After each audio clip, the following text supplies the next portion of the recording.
Hey guys, Matt Straight Race Cards here. Welcome back to the More Than a Collector podcast. Man, I am pumped about tonight. We're recording, and the guy who is coming on to talk has an incredible story. And it's just a guy that I just look up to. Just the way he collects and the way he goes about things is amazing. And he has a story that I think is really worth sharing. And he has the privilege of being the first collector on the channel who has a primarily football vintage collection. We won't hold that against him, but we'll throw him on here. Justin, what's up, man? What's up, Matt? How's it going? Man, Justin, Vintage FB52 is in the house, brother. What is happening? Man, it's good to be here. Yeah, I noticed that because I've watched every episode, I think, of the podcast and obviously enjoy it. But yeah, I've noticed that it's one of these things is not like the other, as to where I actually own, I think, a grand total of one vintage baseball card, and the rest is mostly vintage football and vintage boxing. So a little different. I gotta ask, what's the one baseball card? What's the card that's worthy of being in the collection? So I'll tell you, and now I wish I'd have brought it out here. I don't have it with me, but 1933 Dowdy Earl Combs, and let me tell you why. Earl Combs was actually my grandfather's cousin. So yeah, what? Yeah, Hall of Famer for the Yankees, obviously. Yeah, he passed in the 70s, so I never met him, but there's pictures of him at family reunions with my mom and my aunts and uncles, and of course my grandfather.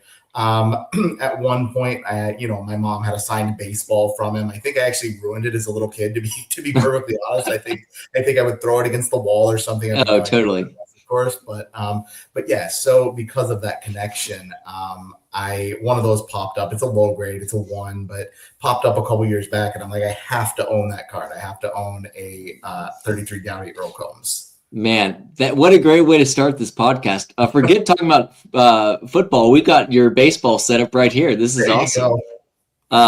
Man, well, no, it's so great having you on. And I really do look up to the way you collect. And, I've loved seeing, I feel like I've been just like a little cheerleader on the side watching some of these amazing cards that you've gotten to pick up in the last year or so as we've gotten connected. But for anyone who doesn't know you, I know you're a big deal on Instagram, but for some of the YouTube community or anyone else that may not be familiar with your story, I'd love to kind of hear your collecting background and just how you got into this crazy universe of collecting and kind of where that has taken you from there. Yeah, man, for sure. First of all, I apologize for the background here. My son's birthday is coming up next week, and my wife is got all the dinosaur balloons in the backdrop here. So just as an explanation of what that is and what we're looking at here. You never have to ever apologize for anything kid related. If you were to go right outside this room, there's like monster trucks just like everywhere. So I totally relate. Sounds about right. Yeah. But yeah, no, as far as collecting, like so many folks out there in the YouTube community, Instagram, and in general, this was something I was big on as a kid.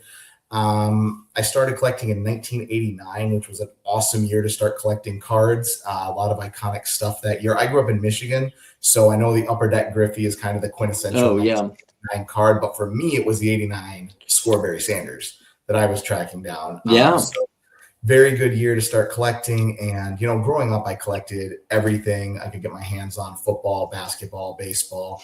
And probably starting in 92, basketball kind of became my primary sport to collect for a while. And there were two reasons for that. One, that was Shaquille O'Neal's rookie year. And I was 8 years old at the time, and he was larger than life. So, we were trying to get our hands on all these Shaq cards, thinking that I'll be worth millions of dollars someday. It did not quite pan out that way, but it was a fun chase at the time. And then also 92 was the first dream team in the Olympics. And man, what a great year. Yeah, and Skybox had the Barcelona set, so you had Michael Jordan, Larry Bird, Magic Johnson, all those guys in that set. So that was a fun chase going after that. So, but still collected a bit of everything. But basketball was probably my primary focus from, I would say, 92 until probably, I want to say 95 is when I kind of went back toward football a little bit. It just started to become my sport of primary interest, and that carried on. Football was a sport I played in high school and into college, and so football did eventually become the sport I was most focused on.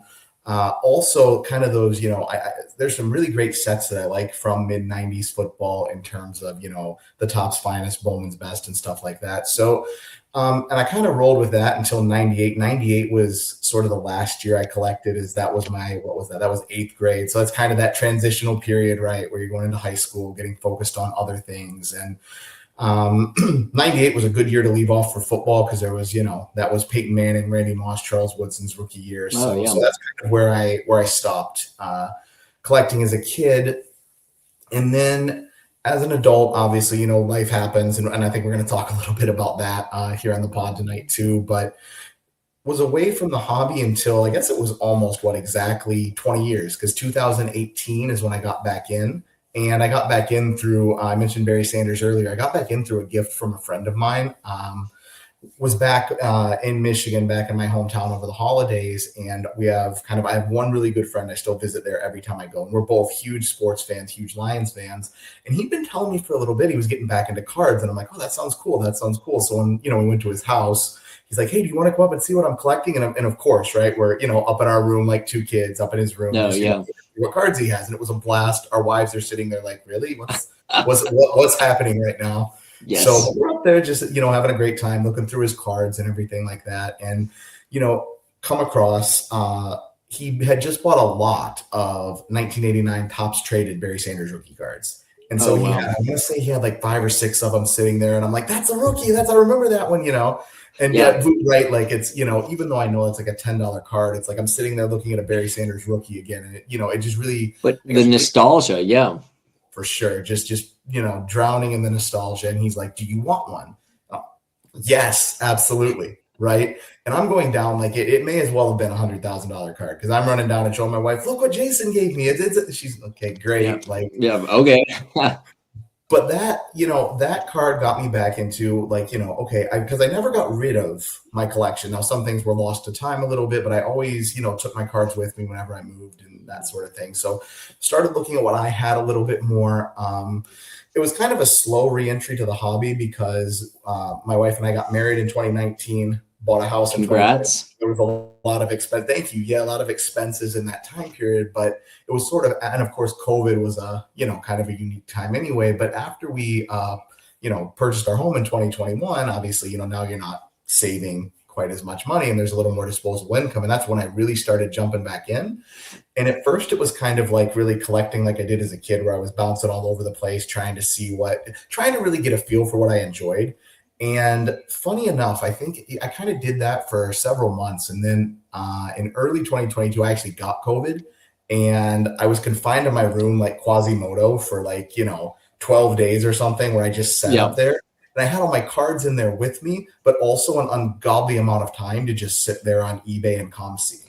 That's dangerous. Oh, it was. It absolutely was. But it was also, I think, I'm going to argue it was awesome. Maybe my wife.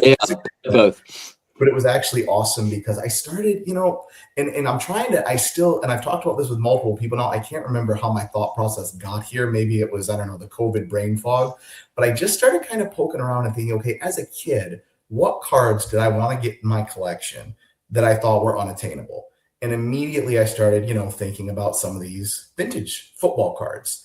And, at first I wanted to see kind of, okay, is this something I'm interested in? Let me start small. Let me, pick up somebody who I'm interested in. I think would be a cool card to have, but maybe wouldn't break the bank. So what I ended up doing was buying a 1979 Topps Earl Campbell, right? It was like $15. Pearl. Yep. Love Earl Campbell. Always loved, hard-nosed running backs. So I always enjoyed highlights of him. So I'm like, as a kid, I would have loved to have had, an Earl Campbell rookie card, right? Because I watched a lot of NFL films as a kid, so I knew who he was and watched his highlights. So I bought one of those. And then the next thing I know, I'm buying a Joe Montana rookie card and then a Jerry Rice rookie card and kind of going through that 70s and 80s, a Walter Payton rookie card. Right. And then started working backwards a little bit more, right? Okay, and now we're looking at, Mike Ditka, Fran Tarkenton, Lance Alt, some of those guys from the 60s, right? And then from there, I started going back into the 50s and realizing just the beautiful, beautiful cards in 1950s football. So, before you know it, it's Otto Graham, Wyatt Tittle, Marion Motley, Tom Landry. Before you know it, I'm back in the Chickles. And, I dabbled around in vintage basketball a bit too, but I went to the Chicago Sports Spectacular toward the end of 2022, and I saw a dealer there who had the most amazing vintage football collection, and that's like all he did. I looked at that and said, that's where I want to be. So since then, vintage football has been my primary focus. I still do a bit of modern-ish football where, I'm a big Detroit Lions fan, so I collect my Lions guys. 90s stuff has a special place in my heart in terms of nostalgia, so I have 90s football. But a year and a half ago, I think we'll talk about this too, I got into vintage boxing. Absolutely. The historical itch, because I think pre-war cards are awesome. The baseball price point's probably a little bit much for me. But I, had a couple friends that were into boxing, and they kind of swayed me like, hey, dip your toe in this a little bit and see how you like it. And I've had a lot of fun with that, particularly collecting guys like Jack Johnson. So that's kind of where I sit collecting wise now. A lot of vintage football, vintage boxing, and a little bit of a mix of some modern football from my PC guys in there as well. But yeah, so a little bit different than maybe some of the other folks on here, but same in terms of the fact that I love what I collect and I have a blast with it. Well, that's all. There's so many things that you just said, man, that we could unpack for hours here. But I just appreciate, I love the variety. I love getting to hear from folks that have unique collecting journeys, unique collecting stories. And obviously you've done a really good job of curating a collection that has evolved over time. And I think a couple things that I was, just mentally thinking through as you were talking, the first that stood out was, you played college sports. I was, grateful enough to do that as well. Mm-hmm. And so I think, I don't know if, it's true, but I do think there's this like inherent love of sports that will always hold with us. And I think there's a connection to cards there with like our journeys in sports, and then now getting to relate that back to cards. I feel like, I don't know about you, but maybe that's collecting football cards kind of brings you a piece of your own football story. For me, I know as a vintage track and field collector, which I love baseball, but I would truly say that track and field might be one of my biggest passions as far as collecting goes. And when I get a track and field card, it just brings so many memories back. Do you feel that way as well to your 100%. Kind of own football story? 100%. And that's part of, one of my things, both in vintage and modern football, is I love to collect defensive players. I play linebacker, and, for me, there's a special place in my heart in particular for defensive player cards. And I think a lot of it has to do with that, where it does take you back a little bit. There's a connection to the game that you can still kind of have through those pieces of cardboard. And yeah, I think 100% I would say the same is true for me. Yeah, well, that's awesome. Yeah, and it's like I do the same. It's like I collect, mainly distance runners outside of Jesse Owens, because he's in its own category in of itself. But I do feel that same connection. And I think one thing that you also mentioned was, and I think I really want to double click on this because I think it's so important for everyone, especially folks, I would, call it, within 5 years of collecting that have kind of started their journey. I still feel pretty new to the collecting journey myself, but I do feel like it's really critical for everyone to go through the season of exploration where they figure themselves out, their collecting selves, and get, a feel for different sets and what they like. And you did that, and I love how you talked about how you peeled back the layers, how you went into, the 90s, the 80s, 70s, worked your way to 50, and then all the way to, your national chickle, which is, 30, is it the same years, 34, 35? Okay. 35. And so that's so important to understand. I know for me, a lot of that, I kind of actually worked my way the other way. I went right into pre-war, and then I kind of worked my way back from 1900. Now I'm peeling all the way back to 1975. But I remember going on trading card database, and literally I was trying to find a golden era baseball set, and I was going through every single set, like, hey, what sets really captivate me? And there's so many great ways to do that. I guess, how did you figure out how those sets, those players, like, what was that exploration like for you in that early season?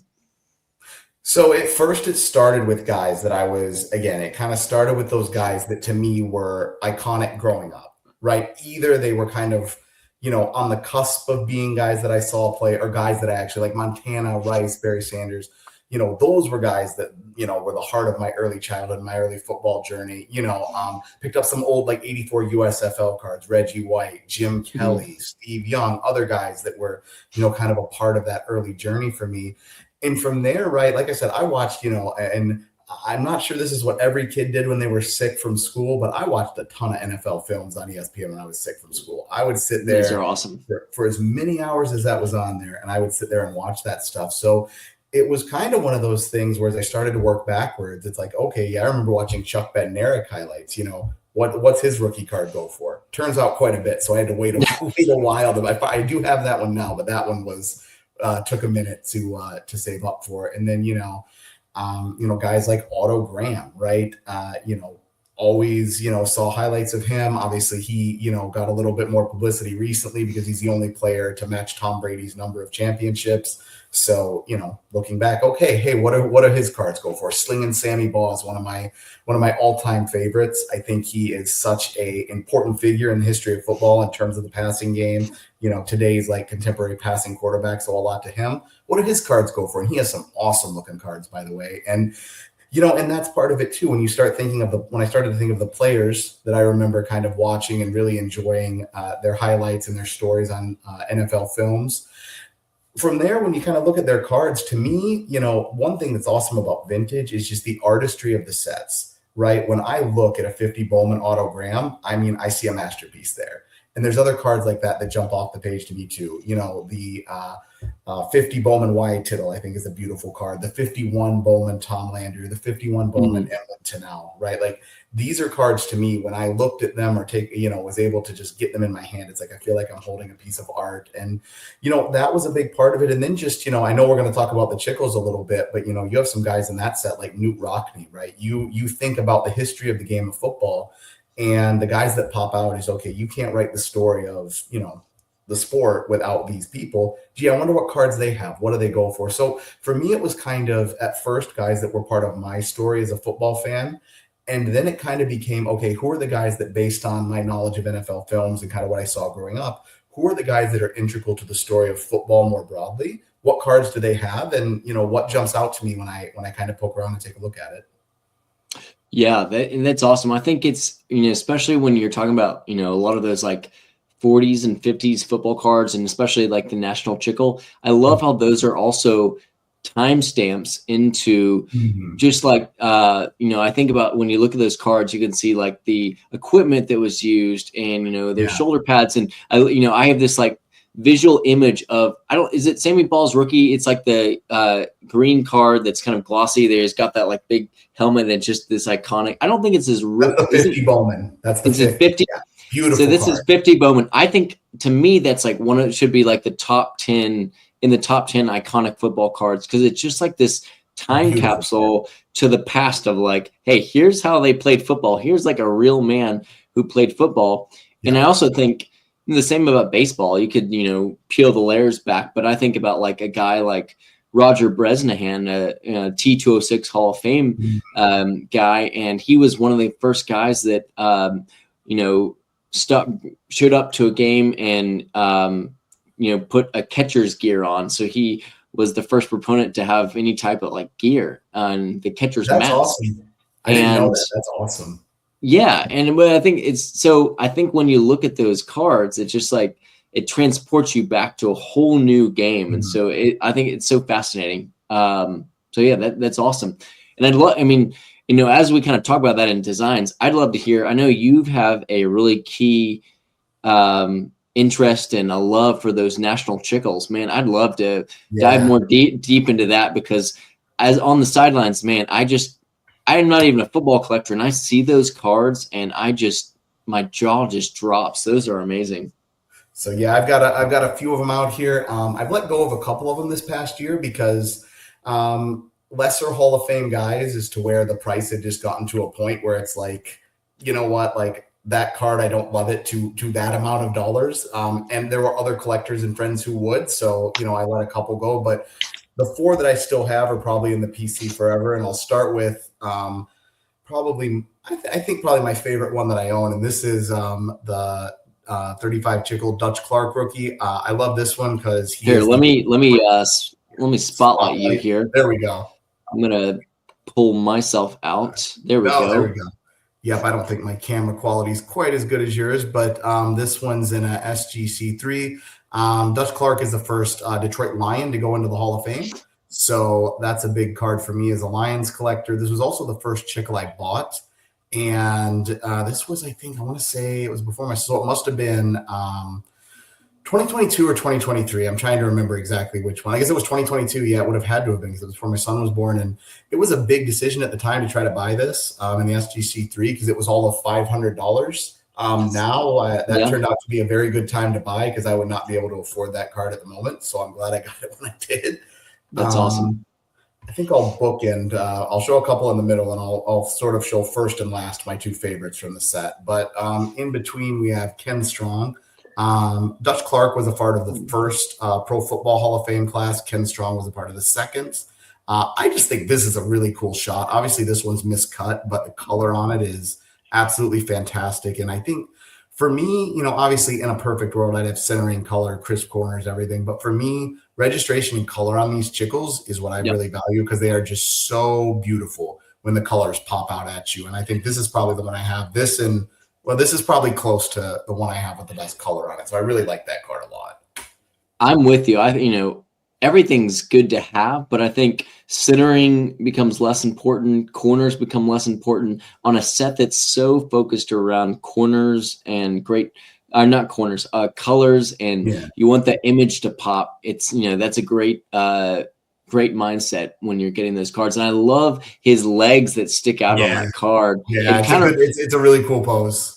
It kind of reminds me of if you ever seen a 50 Bowman Warren Spawn where his leg kick is like super high. But that is an iconic because that is awesome. So as we talk about all the things about eye appeal and stuff, the next one has more own appeal than eye appeal. But I'll tell you what, this one is just hard to get your hands on in any grade Clark Hinkle rookie.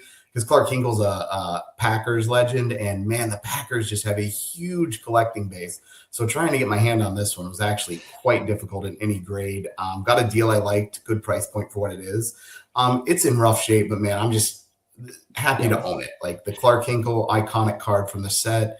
Another, I think he was also second Pro Football Hall of Fame class. He actually is, I think, to my knowledge, the only person to ever knock Bronco Nagurski out of a game. So my goodness. That says something about the toughness of Clark Hinkle, right? Because even I think casual football fans know Nagurski back in the day was, a heavy hitter. So Hinkle actually knocked him out of a game. So pretty impressive there. I remember, I didn't really realize that, but I remember hearing our mutual buddy Jeremy talk about the Packers effect on cards because he was going through. He's got a great video going through the Chickle set, and I was shocked hearing that the Packers had so much of an upcharge. I mean, I guess it makes sense because they're passionate fans, but you would think a small market like the Green Bay would not be like as crazy, but Packers fans are everywhere, I guess. So they are everywhere and they collect cards. Let me tell you, I'm glad there aren't that many Packers guys that I, try to go after in PC or anything, because my gosh, they make it very challenging to get good deals on them. So I'm just happy I have a copy of that one. And the last one was my big pickup from last year, and probably my second favorite one I own. And that's the Rockney. Yeah, I love this card. I was very particular about the copy I bought of this, and this was the one I fell in love with. It's got great color. It's off center. But even the corners are pretty darn good. Other than the centering, I mean, this is a copy I'm really happy with for my collection. Great picture. Perfect. So yeah, I'm just thrilled to have it, and that's again, one that I'm glad I bought when I did, because, these Chickles, it's funny because we were talking a little bit about the Chickle baseball set earlier. I think it's, most of the time baseball sets seem to be a bit pricier than football. I don't know with these Chickle football cards, because it's the first nationally distributed pro football set. I mean, these things are getting tough to get. So I'm just feel very fortunate to own the ones I do. would you say, when I think of the Chickle set, I do think it's like the granddaddy of football collecting. Mhm. I would almost compare it to like a T206 in terms of just like its iconic kind of history and worth to the hobby. Would you agree, or I think would you that's fair. draw it to a Yeah. different set? No, I think that's true. I think that's becoming more true is to where I think a few years ago there was interest in the Chickle set, but I think it was mostly from, and that's why I picked some of these up for the price points I did because 3 years ago the Chickle set was big amongst football collectors, but it didn't have much notoriety outside of that. In the Yeah, last year, I'm telling you what, people are starting to find out about this set. People are starting to see, just how beautiful it is, learn about some of the players in it, I think. And, I guess I say that to say that from a visibility perspective, right? Like I'm not a baseball collector, but if you show me a T206 card, I know what a T206 card looks like all day, right. right? I think it's getting to be more that way with people in the hobby in the Chickle set as it continues to grow in popularity and such. And I think the parallels there too from, a very early, maybe the earliest iconic set in both sports, right? Because football, we really only had one set prior to that, and it was a college set, the 1894 Mayos. Those are getting more popular, but I still don't think they're anywhere, close to the Chickles in terms of, being iconic and, recognizable. Yeah. Yeah, I mean, you've got, Bronco Nagurski and so many just like, I mean, the Bronco card has just gone through the I do roof. I not mean, own that one. Yeah. yeah, it's like, we're not gonna, it's not quite Wagner comparable yet, but I do think as, time goes, I think we're gonna draw more and more comparisons Mhm. between the two sets. I But agree. I do think it's interesting though that Chickle made this amazing football set, and then they also, in parallel, have this awesome baseball set. And I love that they kept the same design as well. And so, to me, I love that when sets, I'd love to kind of dive in and transition here because I think you and I have lots of different connections between your boxing and Yeah. the Chickle set and other things, but I think I love, sorry, let me back up. I love when sets have connections to each other in different sports. So like Mhm. I'll show you, here's my, I haven't shown this yet. This is the first time the world has seen this Carl Beautiful. Hubble that I picked up, but here is a Carl Hubble. This is a PSA 3 that I got from this amazing guy, Alan. So thank you, Alan, for this incredible Hubble. But again, that same Art Deco design, and it really becomes, I think the Diamond Stars baseball is starting to catch fire. I think more and more people are starting to recognize its just importance in the hobby. It doesn't have any Nagurskis or any major players like that. Hank Greenberg is probably the closest, but he's not a superstar by any means. So I think it's kind of under the radar, but it's coming on the radar. So, but I'm excited about it. But as far as other sets go, like I know you mentioned boxing. I mean, Yeah. walk me through kind of your pre-war boxing. I know there's a few folks. I'm thinking about, shout out to Jay, Average Vintage Collector, good buddy, Yeah. who's really gotten more excited about boxing, and several others that love it as well. Yeah, no, that was cool. I didn't realize I'd seen Jay's channel, but I didn't realize he did boxing until I saw him on yours, and I actually like reached out to him and messaged him, after that to talk boxing a little bit. But yeah, so for me, my vintage boxing is I really enjoy the pre-war stuff more than anything else, and a lot of my focus with boxing is because boxing was such a predominant sport in America in the late 19th and early 20th century. Kind of some of the first really pioneering African American athletes were actually boxers. And so I like to focus on some of those guys, Sam Langford. I guess I shouldn't say African American, just black athletes in general, because guys like Peter Jackson, George Dixon. Peter Jackson was Mhm. Australian, George Dixon was Canadian. Both have really, really cool stories as early kind of champions. And then, guys like, Joe Gans, Sam Langford. But when it comes to boxing, the bulk of my collection, the biggest part of it is Jack Johnson, who was, of course, the Mm. first African American heavyweight champion and first, I would say true African American sports star in the U.S. I know that I can't remember the name of the jockey. There was another jockey, and I know if Orlando's watching this, he's probably going to be yelling at the screen. But there was a jockey who was also kind of a relatively big sports star around that time who has some cards as well. But Jack Johnson was, I think, culturally probably the first big time African American athlete. So I've picked up a ton of him over time because, I just, again, in connecting with history, Jack Johnson is such an important historical figure in sport and beyond. So, I mean, I have tons of Jack Johnsons. I have tons of them just sitting over here. I mean, I'll show my two favorites, and then we'll spotlight you. Those are my two favorites. This one's T227. Actually, this set's multi-sport set. Ty Cobb's in this set, for example. Is that the honest? It's like honest long cut. One of the backs. The Miners Extra. I have the Miners Extra back. Yeah, that is right. That's the same set, and I think that's just a beautiful set. And that's probably my favorite Jack Johnson I own. This one's pretty close. This is E77, 1910 American Caramel. There's E75s as well. They're a little more common. This one was one that one of those cards where it doesn't pop up often, especially in a, presentable copy in lower grades. So that's another one that I love. But for our purposes, I know there's a couple I want to show because there's some overlap to what you do, which I didn't know till you told me about it. And that's these T218. Oh, let me. Yes. Sorry. Yeah. Sorry. There you go. There we go. I keep jumping the gun here before you zoom in on me. But yeah, these will look familiar to you, Matt, because I didn't know this till you told me, but there's some track and field connection with this set too. But yeah, these are the 1910 T218 Jack Johnsons. There's a side view and a front view. I think I've got the Mecca back for both of these. Okay. These are kind of two whenever people ask me, and I get this more and more, people reaching out to me on Instagram and saying, hey, I want to start, get a couple Jack Johnson cards. What should I look at? The answer I always give is go with one of the T218s or this one right here, the 1909 Ogden's Rookie. Because those are, especially the T218s, those can be had for, especially with the side view, you can get a decent copy for right around $100.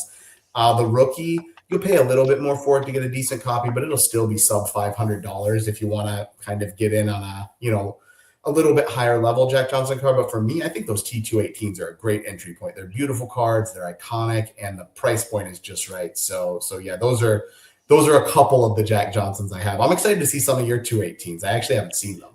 Yeah. So, it's funny because I really haven't started the T218 set. My friend, baseball time traveler Rob, sent me some. I actually had a bunch at one point, and they're all beaters. And I was like, no, I want to restart and do this correctly here. I'll try to spotlight myself here, but. Yeah, so what's cool is, I'll show you a couple of the T218s. So here is John Flanagan and Mel Shepard. Cool. So let's focus on the John Flanagan. So this is the T218, and this is a Mecca back. Yeah. So there's Mecca, Hassan, and then Tolstoy is kind of the more rare back. And a lot of you baseball guys will know Tolstoy from it being one of the backs in the T206 set, which is a tougher back. It's not impossible, but it's definitely one of the tougher backs in that set. Okay, so everyone, I want you to pay attention to this detail in the background as well as in the foreground on this image of Flanagan. So what I want to do is, this is the same set as that Jack Johnson that Justin pointed out. I'm gonna pull out an actually more rare card with very similar. This is the E220, is it E220? Is it 7 or no? I think it's the E229 National Licorice set, and it's the same image. So the T218 is going to be a more zoomed in shot. This example, this is one of the better examples of the T218 because that has more image in the background. A lot of the examples are more like just a green or blue background. I actually like how there's more detail here. And then in the T218, you can see a lot more detail on the front. And so I just love both of these images. And they had a National Licorice back, or there's a Coaster's Bread and then a Jergens back. I don't have either of those. I'd love to add one. But again, I love comparing the two. These are kind of like the harder parallel, I feel like, to the T218. But it's cool because a lot of those cards from the T218 set have the exact same card in the National Licorice set. It's a set of 25, and 20, I think 21 of them are track and field athletes. And so it's really fun. I want to grab all of the T218s so I can have comparisons for each card. And so, but back to your point, Justin, it's so fun when you can bring, boxing to track and field to baseball. There's so many connections. We saw that with the national chickle. We see that now with the T218. So I love that. I love that connection. So it's been awesome. Yeah. No, and I totally agree. And even so, I guess I forgot, even with the T227, right, with Cobb in that set and everything, it's a lot of overlap in that period of collecting, which I think is awesome. Again, like I don't, even though I collect different things, I don't see myself as substantively different from vintage baseball collectors. A lot of my friends are big vintage baseball guys, and I feel like we speak the exact same language. We're just speaking it about different sports. Yeah, and I think we're all collectors at heart, and that's why our whole community can come around and celebrate everyone, no matter what lane they're in. So it's like, yeah, you might never be going after any of the track and field cards I'm going after. I might never go after some of the football or boxing cards you want. But when you pick up one of those cards, I'm going to celebrate it because I know your story. I know your journey. And just, watching you and go through your collecting journey is a really fun thing to do. So it's really great. And I really enjoyed seeing kind of your story just like on Instagram, and then now even getting to know you more as a person. I feel like now that we've gotten to connect and really like understand more of the heart behind each other's like collecting passions and journey, and some of the backstory as well. And I'd love to hear kind of some more of your backstory as well. I think some people will be encouraged to hear some of that if you don't mind sharing. Yeah. But it's been it's been really good. This is, and I guess we haven't said how we started connecting yet. And the way that you and I really first connected was I saw one of your very, very early podcasts when I can't remember the name of the other two guys, but you had two other guys on. They were both great. Josh and Jake. Yeah. There you go. Yeah, I have full on dad brain. I have a 3-year-old and a 3-month-old. So great. I'm like forgetting people's names I know, let alone what I see on YouTube. But I watched that, and that was the episode where you guys were talking about the connection between your faith and collecting, and it floored me because about 10 years ago, well, I'm really about closer to 9 years ago, I got back into the church after a long time away. I'm Coptic Orthodox Christian, which if people are familiar, my wife's Egyptian. I spent a lot of time in Egypt. Long story there, but it's kind of the Egyptian equivalent of the Greek Orthodox Church, so to speak, more or less. And so I kind of came in there in 2017. I guess it started to really become like part of my life functionally in about 2021 or so, though. And it's something that's a big part of my identity, but it kind of took me back to hear you guys tying faith into cards, because it always sort of been kind of segmented for me a little bit. So when I heard you do that, I thought it was so cool that I reached out and we just started connecting, and, realized there were some other things we have in common too. Because I guess part of my story as a collector is this year, God willing, in July, I'll be 10 years sober, recovering alcoholic. That's awesome. Congrats. Thank you, dude. And yeah, and that's not something that up until the last few months, I haven't really shared outside of recovery settings. But actually, quite honestly, you and my priest are the two biggest driving forces kind of encouraging me to share a little bit more. And I've kind of felt like that's been blessed in a way, like where it's something where, God's kind of working through you guys to get me to open up a little about that. But it really ties in because, I started getting sober in 2016. And if, anybody out there's kind of gone through this experience, those first couple of years are a bit of a blur because you're just trying to figure out, the first year you're trying to figure out how to make it through each 24 hours because it feels like a really long time when you're sober that entire 24 hours when you're not used to it. So that first year, it's a lot of kind of white knuckling, trying to get your grounding. That second year to me was kind of like sort of, okay, adjusting to, all right, I built a foundation here, but what does a sober life look like? What's the day in and day out? So in other words, you're forming new habits, you're forming new social circles. Because one of the things I talk about with the guys I work with in recovery a lot is when you start going into recovery, you're going to find that you thought you had a lot of friends. You don't have too many, right? Because you're running with a crowd that, your friendship was based on a certain action. You're not doing that anymore. You're going to find your social circle shrinks real quick. In the long term, that's a good thing. But in the short term, it feels, obviously like we're human beings. We all want connection. So, finding yourself, a little bit more alone than you used to be, there's kind of that need to develop new avenues for friendship. And, like I said, in 2018, I started getting back into collecting a little bit. And, even just looking at my cards was something to pass the time on a day where maybe things were a little bit tougher. And even now, I'll tell you what, like when there's days where things are a bit more of a struggle, I mean, in a perfect world, I always, tell guys in recovery, like I would go and do something spiritual. I'd go read my Bible. Some days I'm just like too antsy to I must admit, I'm not perfect, obviously, too antsy to go do that.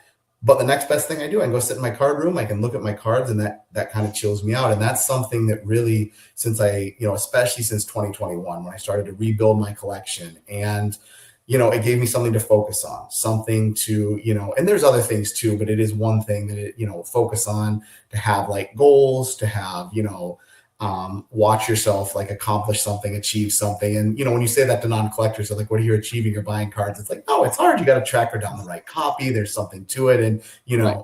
and it's cool. And also too, though, I mean, really, I would say starting in, what would it have been? I guess, in 2023 is when I first started, at the encouragement of a couple of friends, launching an Instagram account.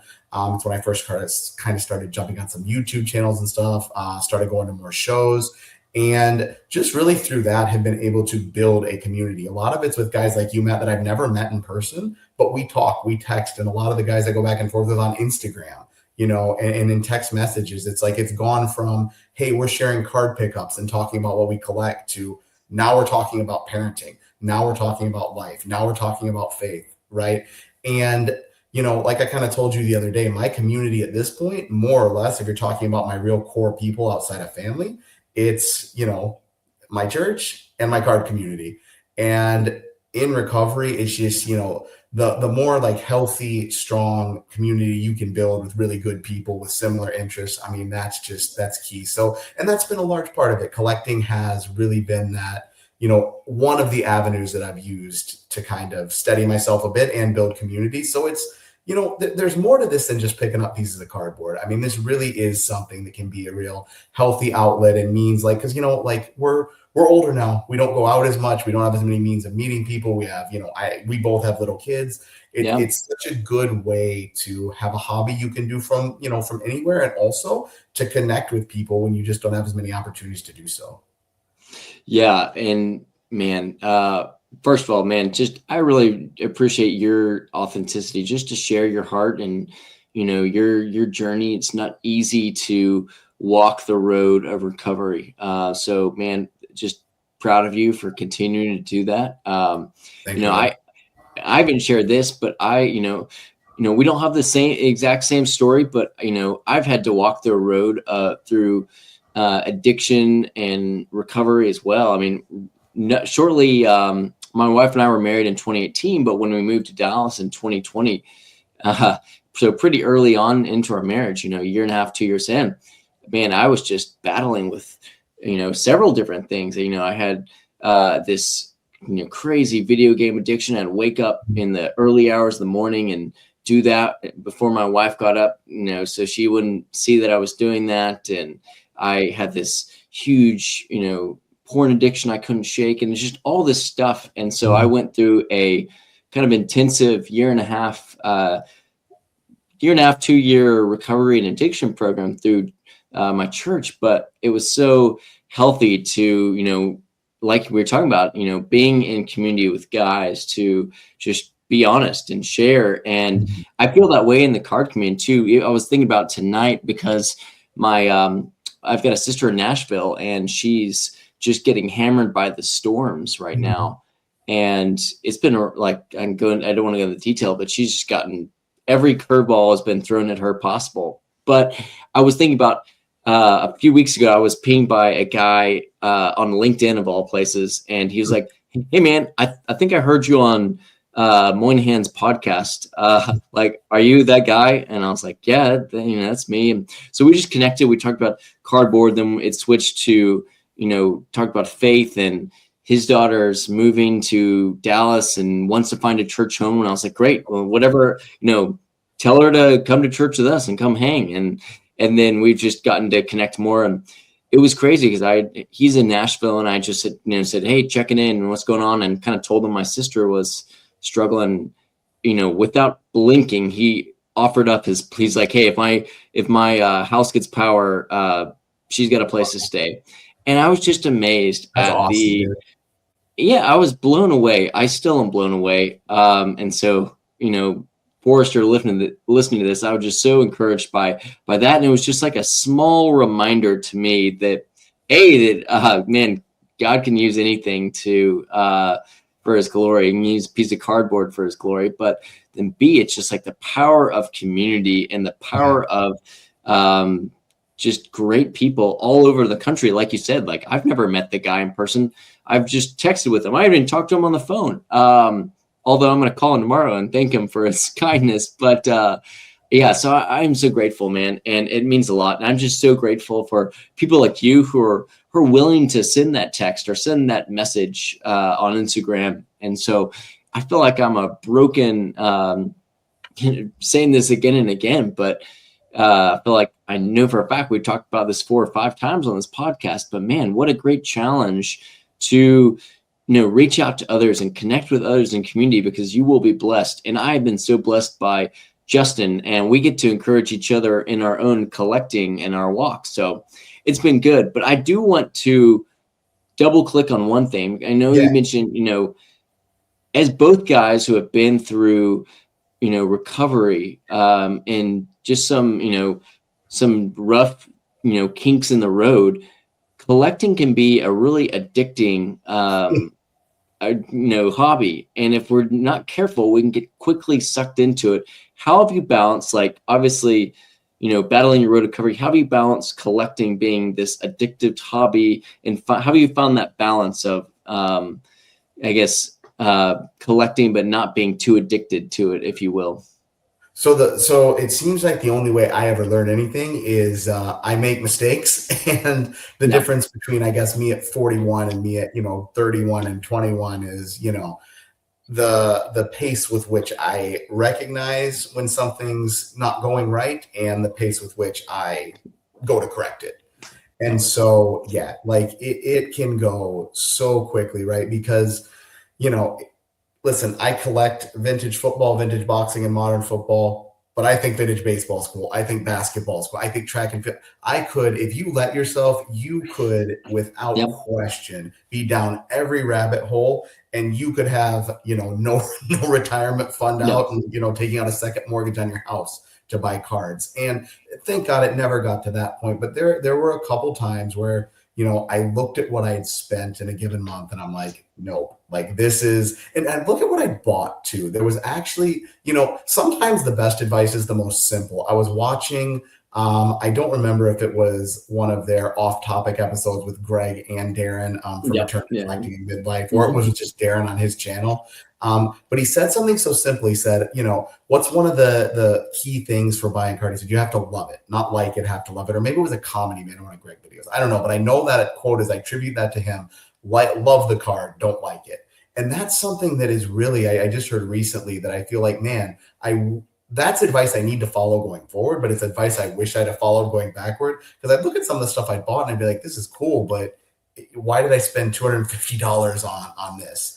And the good thing about the hobby, though, is, usually there's a remedy for it. And that is, like, the couple times I've gone overboard, it's like, all right, now I have to sell something. Either it's try to resell what I bought or sell something else.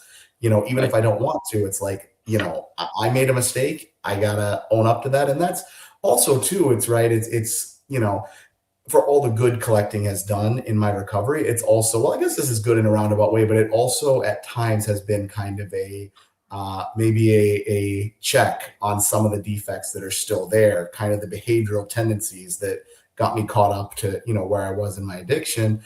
Those tendencies are still things that I need to be alert and battle and continue to, ask God to help me work on, because even outside of just, going out and, drinking, right? Like, there are unhealthy avenues for the type of personality traits that I still kind of have. And, the good thing is again, I made some of those mistakes, but, have paid the consequences in terms of having to sell stuff off and make up for them. And, it's a good reminder that next time it's like, hey, if I do this again, I'm just going to be in that same cycle where I have to sell something and it's, unpleasant. So yeah, I mean, that's kind of how I've done it, is I've unfortunately messed up a couple times, had to pay for that. And now putting more parameters in place, like, here's what I collect. I try not to stray from it too much, at least for now.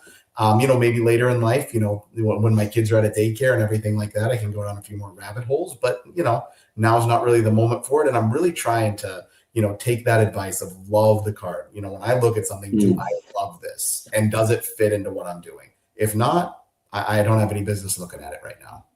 Man, that is really convicting. I love that. What you talk about is just like loving the card and really having a passion for what you're buying. It's not like another card to just put in the collection and file away, another slab, another, just chink to the cog to the puzzle. So I think it's so healthy of like what you said, putting parameters on, what you collect so that it, keeps some guardrails on. And I think, every person's going to have a little bit narrower or wider guardrail, like, but I think it's healthy to set those. So like, make that Excel spreadsheet of like your want list. You can build it out, go on trading card database or whatever you want of like, hey, what sets you want? Build out. And this is where I would encourage, the community aspect in two different ways. You could say, it's a great vision idea of set all the cards out you'd want in your collection and then cast a vision of like, is this what I want my end result to look like? And look forward, 10, 15, 20 years and cast that vision and send it to your friends and say, hey, is this the right vision that I should be chasing for my collecting interest, not yours, but mine, and get that feedback from them. So that's where I would encourage anyone thinking about the parameters and guardrails. But then I think there's kind of a small version and a large version that we need to think about. It's like on the small end, as like I think about it as being a parent, we need to be very careful with just like our time and thought space that we put towards cards of like, I'll be in the backyard playing soccer with my son, Will, but I'll be thinking about the 1975 PSA 4 Ted Simmons. It was $8 that I bought that should be, in the mailbox today. And I'm like, why isn't it shipped? Guilty of that, man. That one, And then, so that's like on the small end, but then the big end is like, obviously you need to be, spend your resources wisely. And so you want to be careful of that. And I love what you talk about selling. I'm really bad about selling. So what I did is, knowing that I don't want to sell, I just gave myself a total bank account. I dump my yearly budget in for the year. Everyone might not be in the place where they could do that, but I give myself a yearly budget. It goes in January 1st. And if I run out on January 2nd and I blow all my money in one big card, guess what? I'm out. No more money to spend. I have to sell. And so that's been a really good check for me to keep me honest. But it also gives me a little bit of freedom of like, hey, if I do see a card, or like I was telling you offline, I got on this Hubble that I got earlier from my buddy Alan. It was a Hubble and another card that I've been after, and it was a deal I couldn't pass up. And I had the resources that I could spend on it, and so I didn't have this like crippling like, oh, should I spend? It was $375. Like, should I spend $375? Whereas before I felt crippled because I was like, I don't know, that's a lot of money. But since I already gave myself the freedom to spend that, since it was in my budget, I could, do it wisely. I sent it to 4 people in this chat and said, hey, what do y'all think? And they said, Matt, if you don't buy it, I'm buying it from you. So hurry up and buy it. And so that was a great sign from them. Yeah. And I do the same thing, actually. You know what? I have in theory a monthly budget, but if I want to say, buy, like actually this month I did buy a pretty big card actually to start the year. I think I have it here somewhere. Jack Johnson, of course, right? I picked this up this is the latest addition to the Jack Johnson PC. Yeah, I think this was like January 2nd or 3rd I bought this, and this one is 1912 Cohen Wing. He's got 2 cards in the set. I actually have both of them here. One of them was a national purchase. One of them was early this year. These are his 2 cards from that set. Both of these, so I got at the national, I picked this one up, and it's the black back variation. Both of these, I think it's like, in this card for this version of his card in the set, I think it's like a pop 8 for PSA. I think this one's like a pop 6 in the black back. So when this one popped up, having already had this in the black back, I'm like, I gotta make this happen. And I actually got in touch with the dealer. It was a guy on eBay, but I ended up getting in touch with him, and now we text pretty regularly. He's a super cool guy, and we worked out a deal where, I think, it was a perfect, I know it was a perfect deal because I think he would have ideally liked to get a few dollars more and I would have liked to pay a few dollars less, but we were like right there with, I think, what it should have been. And we were both at the end of the day happy with it. I was happy to do business with him. And I think he was happy that it was going to a good home, so to speak, because it's not leaving my collection anytime soon. But I say all that to, make the point that was, January's budget. And then I ended up picking up another couple of smaller things. So there won't be any card purchase in February, most likely, unless I want like the whole spring to run dry. But I like that approach because it does give you, it still gives you the parameters with here's what I can spend, but it allows you the flexibility, right? To where if a bigger card does pop up, especially something that you don't, get a shot at every day, like the deal you got on those cards. I mean, without knowing much about vintage baseball, I know that Ted Williams card at the very least, and what you got that for in the eye appeal, it's like, dude, like, yeah, there's like, no way you're not jumping on that. So to have that flexibility, I think is key. Yeah. I like to have the mindset of like, if I saw this deal at a card show, would I jump on it? And it was like, absolutely. And so for me, it's like, do I want to wait for something like Strongsoul? Yes, I do. But the opportunity is now, and I'll want these cards anyway, so I might as well pull a trigger. And yeah, it might mean my budget's a little bit tighter for the rest of the year, but these are the cards that were already on my want list. So, let's make the most out of every dollar. And I think that's another thing that I've learned over time too. It's like, I made the mistake a couple times of, not wanting to miss a month buying cards. So I'd hold off on buying something bigger only to end up with like, 2 or 3 other cards. But it's like, man, this was what I really wanted over here. So to me, that's kind of a hobby lesson, right? If it's one card, but you really, really love that one card, you know what? Like the next month when you have days you want to buy a card, go look at the card you bought. Like that's one thing that I tried to really, and actually partially, Matt, like I don't think you don't give yourself enough credit for how much I think you inspire people in the community because, there's a reason that I reached out and, obviously having no clue that you actually like, sometimes I just send messages out there with content I like and you never know if something's going to come back, but, having no idea that we would kind of start a friendship and go back and forth. But man, what you do really does make a difference with the way you emphasize faith and like, just really just, kind of the tie-ins between that and collecting. And one thing that you talked about on your channel was gratitude, like focusing more on gratitude, being grateful for what we have. And, that's something I've really tried to take to heart. And, this is going to be probably, I have friends that make fun of me for saying this because I've said this for a couple of years now that it's going to be a more thin year for card purchases, but it probably really will be this year because we have our second kid going into daycare, just some different expenses. And you know what? That's okay because I have a whole lot of cards that I really love. And if I just take a second to step back and be grateful and ask myself, if you'd have told me, 2018 when I got back into the hobby, if this was the collection I'd be looking at in 2026, would I be happy? I'd say I'd be ecstatic. Right. And now, granted, I'm not saying I have the world's best collection or anything like that, but I have a collection that makes me happy. I like the cards I own.